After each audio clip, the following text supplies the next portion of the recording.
মধ্যপ্রাচ্যের রক্তক্ষয়ী রণাঙ্গনে এই মুহূর্তে মার্কিন সামরিক আধিপত্য ও তাদের তথাকথিত প্রযুক্তিগত দম্ভ সম্পূর্ণ ধুলোয় মিশে গেছে। ওয়াশিংটন টানা নবম রাতের মতো ইরানের বেসামরিক অবকাঠামো, সেতু ও বিদ্যুৎ কেন্দ্রে বিধ্বংসী বিমান ও ক্ষেপণাস্ত্র হামলা চালিয়ে তেহরানকে হাঁটু মুড়ে বসাতে চেয়েছিল। কিন্তু সিএনএনের তাজা বিস্ফোরক রিপোর্ট অনুযায়ী যুক্তরাষ্ট্রকে এক চরম এবং নজিরবিহীন প্রাণঘাতী জবাব দিয়ে প্রমাণ করে দিয়েছে ইরান যে মার্কিন সামরিক বাহিনীর এই তাণ্ডব সহ্য করার অদম্য ক্ষমতা তেহরানের রয়েছে। জর্ডান ও ইরাকে থাকা মার্কিন ঘাঁটিতে আইআরজিসির নিখুঁত মিসাইল ও ড্রোন হামলায় ইতিমধ্যে অন্তত ৩ জন মার্কিন সেনা নিহত হয়েছেন, একজন নিখোঁজ এবং বহু সেনা মারাত্মকভাবে আহত হয়েছে। খোদ মার্কিন পেন্টাগন ক্ষয়ক্ষতির আসল চিত্র গোপন করার প্রাণপণ চেষ্টা করলেও স্যাটেলাইট ডাটা ও রিপোর্ট নিশ্চিত করেছে যে মধ্যপ্রাচ্যে যুক্তরাষ্ট্রের একাধিক ব্ল্যাক হক হেলিকপ্টার ও এয়ারক্রাফট হ্যাঙ্গারের মতো মূল সামরিক অবকাঠামো আক্ষরিক অর্থেই ধ্বংসস্তূপে পরিণত হয়েছে। ওদিকে আন্তর্জাতিক আলোচনার টেবিলের পেছনে এক চরম রোমহর্ষক ও মনস্তাত্ত্বিক সত্য ফাঁস করেছে ইরানের পররাষ্ট্রমন্ত্রী আব্বাস আরাকচি। এনডিটিভিকে দেওয়া সাক্ষাৎকারে আরাকচি ট্রাম্পের মধ্যপ্রাচ্য বিষয়ক দূত স্টিভ উইটকফের সাথে তার এক টেবিল আলোচনার কথা তুলে ধরে বলেন, আমি উইটকফকে সরাসরি জিজ্ঞাসা করেছিলাম, আপনি কি কখনো এমন কোনো বৈঠকে বসেছেন যেখানে মনে হয়েছে প্রতি মুহূর্তে যে কোনো সময় বোমা এসে পুরো কক্ষটি উড়িয়ে দিতে পারে? পরিবারের সাথে শেষবারের মতো ফোনে কথা বলার যে চরম অনুভূতি, সেই হুমকির মুখে দাঁড়িয়েও তেহরানের কোনো অবৈধ দাবি মানেনি। আরাকচির এই অনমনীয় অবস্থানের সমান্তরালে যুদ্ধের আগুনে ঘি ঢেলে দিল ইয়েমেনের সশস্ত্র গোষ্ঠী হুতি। তারা ঘোষণা করেছে তারা সৌদি আরবের উপর পাল্টা তীব্র নৌ অবরোধ বা সি ব্লকেট জারি করেছে। রয়টার্স নিশ্চিত করেছে যে যুক্তরাষ্ট্র যদি ইরানের জ্বালানি খাতে আঘাত অব্যাহত রাখে তবে কৌশলগত বাবেল মানদেব প্রণালী পুরোপুরি বন্ধ করে দেবে হুতিরা, যার ফলে বিশ্ববাজারে এক ধাক্কায় 7 থেকে 10% জ্বালানি সরবরাহ চিরতরে স্তব্ধ হয়ে যাবে। সিএনএনের বিশ্লেষণ অনুযায়ী মার্কিন সেন্ট্রাল সেন্টকম এর প্রতিদিনের প্রেস ব্রিফিংগুলো এখনো আগের দিনের হুবহু কপি পেস্ট ছাড়া আর কিছুই নয়।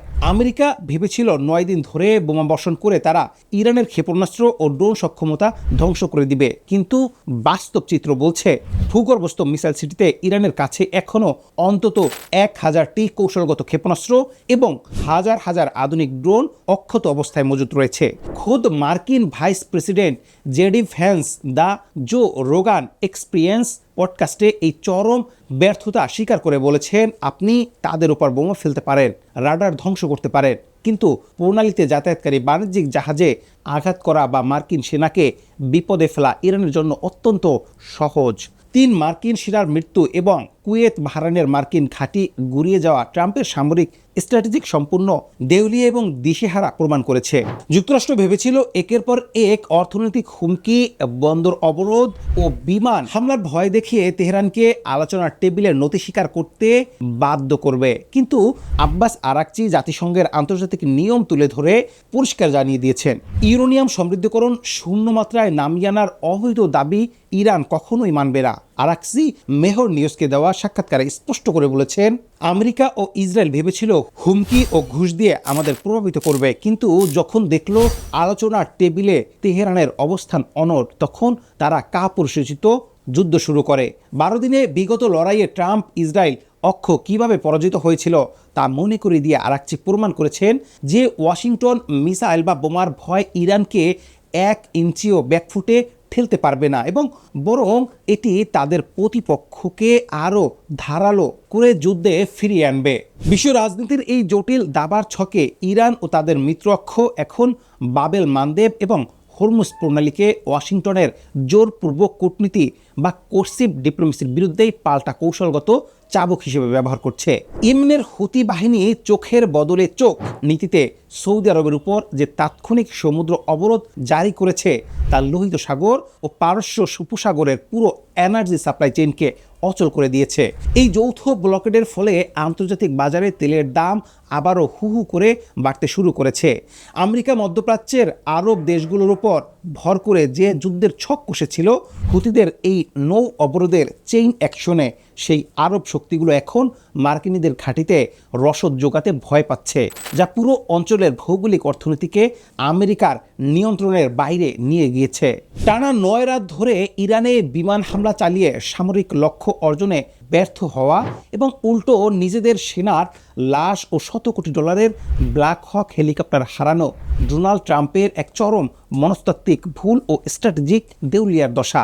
ট্রাম্প ভেবেছিলেন আকাশপথে বোমাবর্ষণ করে হরমুজ প্রণালী উন্মুক্ত রাখবেন এবং তেহরানের প্রতিরক্ষা ভেঙে দিবেন, কিন্তু বাস্তব চিত্র বলছে মার্কিন বোমার জবাবে ইরানি ড্রোন যখন কুয়েত, বাহরাইন ও জর্ডানের মার্কিন হ্যাঙ্গারগুলোকে ধুলোয় মিশিয়ে দিচ্ছে, তখন হোয়াইট হাউসের ভেতরে তীব্র আতঙ্ক ও রাজনৈতিক ফাটল দেখা দিয়েছে। চীন ও রাশিয়ার মতো আন্তর্জাতিক শক্তিগুলো এখন স্বচক্ষে দেখছে অত্যাধুনিক প্রযুক্তির অহংকার থাকা সত্ত্বেও আমেরিকা মধ্যপ্রাচ্যে নিজের সেনাদের সুরক্ষা দিতে পারছে না, যা বৈশ্বিক নিরাপত্তা গ্যারান্টার হিসেবে পেন্টাগনের বিশ্বাসঘাতকতাকে চিরতরে গুঁড়িয়ে দিয়েছে।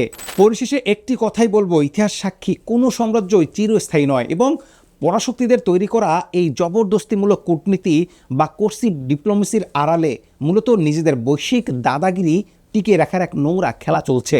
কিন্তু আজকের জর্ডান ইরাকে 3 মার্কিন সেনা নিহত হওয়ার নজিরবিহীন বাস্তব সত্য, পেন্টাগনের হ্যাঙ্গার ও ব্ল্যাক হক ধ্বংসের চিত্র, আরাকচির অনমনীয় কূটনীতি এবং বাবেল মানদেবে হুতিদের কৌশলগত অবরোধ প্রমাণ করে পশ্চিমের সেই পুরনো রেজিম চেঞ্জের ব্লুপ্রিন্ট এখন আর কাজ করছে না এবং একটি স্বাধীন জাতির জন্য নিজেদের সামরিক সার্বভৌম ও পরাশক্তিদের চোখের উপর চোখ রেখে কথা বলাই হলো টিকে থাকার একমাত্র গ্যারান্টি। আমরা বাংলাদেশ থেকে এই জটিল ভূ রাজনীতির সত্যগুলো এবং বিশ্ব সংবাদের ইনসাইড ডিক্লাসিফাইড তথ্যগুলো আপনাদের সামনে তুলে ধরতে প্রতিশ্রুতিবদ্ধ। আমাদের চ্যানেল এবং আমাদের পরিবারের সকল সদস্যকে ধন্যবাদ আমাদের সাথে থাকার জন্য। দেখা হবে পরবর্তী ভিডিওতে। ধন্যবাদ।